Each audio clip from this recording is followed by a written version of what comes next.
কি আমরা সিআইডি থেকে এসেছি। কালকে কি ঘরে চুরি ছিল? হ্যাঁ সিয়ামকে ঘরে চুরি হয়েছিল। কে সিয়াম? কেন এই ঘরের মালিক? কে ঘরের মালিক?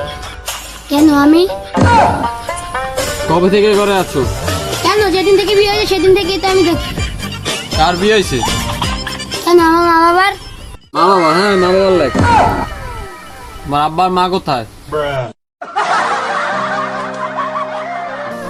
সরি ভাই, আমি জানতাম না।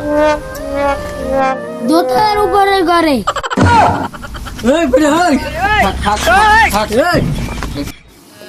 কি চুরি হয়েছিল? 10 লাখ টাকা ক্যাশ আর 5 ভরি সোনা। কি করিস রে তুই? মিথ্যা কথা বলি।